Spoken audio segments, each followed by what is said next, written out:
Some of the lynchings that do stand out and that did make that were a determining factor of what I was going to do with my life. I think the number one of those was the lynching of James Jones. He had just gotten out of the Army. He was a corporal and had just gotten out of the Army, had just come back to his little town in Louisiana, and was accused of trying to rob a garage. And he's arrested, and the person who owned the garage couldn't identify him. So the sheriff then released him to a lynch mob. This lynch mob was comprised primarily of policemen from that particular town and from the surrounding towns, all of them having one purpose in mind, that they were going to teach the blacks that they had to go back to where they were, become the same subservient people, observe the same rules of white is right and black get back sort of a thing that had governed the South forever. And not just the South, but it governed America practically forever.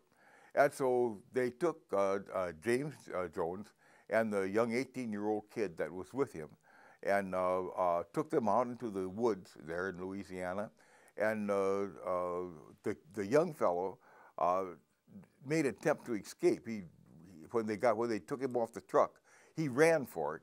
And so one of the sheriffs shot him, but shot him in the shoulder. And the kid fell down as if he were dead. The sheriff walked over and kicked him. He didn't move, so he assumed he was dead. And he went back to the job of torturing and killing James Jones.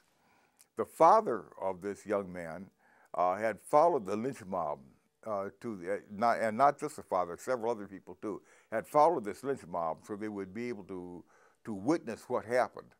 And so they, when they went back to the torturing and killing of James Jones, the father of this young man dragged him away, put him in a car, and got him off to Texarkana, where he'd be safe.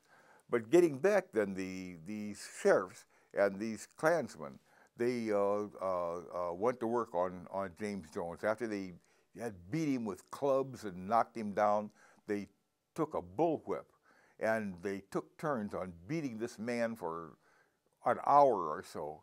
And when they got tired of that, they decided they would teach him a lesson about stealing things, took a double-bit axe and chopped off his hands. And then they took a blowtorch and used the blowtorch to staunch the blood. That is to say, you know, when you burn an open area, it'll stop bleeding, you know, it'll scab over and stop bleeding. So they used this blowtorch to stop the blood, and then they began burning him to death with this blowtorch. And this happened until he finally sucked in the flame and burned his lungs, you know, and that killed him. After he had died, the lynch mob turned then to kill his wife and baby. But the blacks in the area had already gotten her out of there, and she moved to Detroit, where she was, you know, relatively safe. But nobody who read that story of what happened, and the fact that they had these eyewitnesses, they had about 10 eyewitnesses to what took place. They identified every one of those lynchers. They turned their names and addresses over to the FBI. The FBI would do nothing. They turned it over they made a special trip to Washington to make a petition to Truman.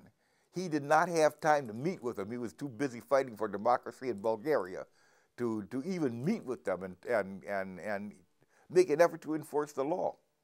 A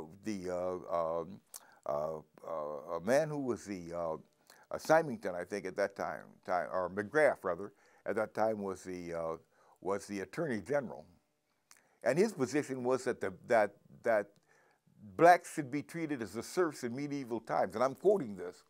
That McGrath says they should be chained in their abode after dark. So McGrath would do nothing about this. The Justice Department would do nothing about it. The Klan ruled. And you could either accept that and try to find some way to live with this, or you could fight it. And I know the vast majority of the African-American people found ways to get along with it, right? To find ways to but there was a certain core of us who could not compromise with it, right? We had to take the next step forward in the movement for liberation and emancipation, and that meant moving away further and further away from the established political procedures and moving more and more towards towards a relatively revolutionary perspective of how to resolve the problem in the United States. It was a very dramatic moment, that period of 1945, 1946, where you had to make up your mind, which way are you going to go? Are you going to find ways to, in quotes, advance the race under the given conditions, or are you going to attack those conditions and destroy them?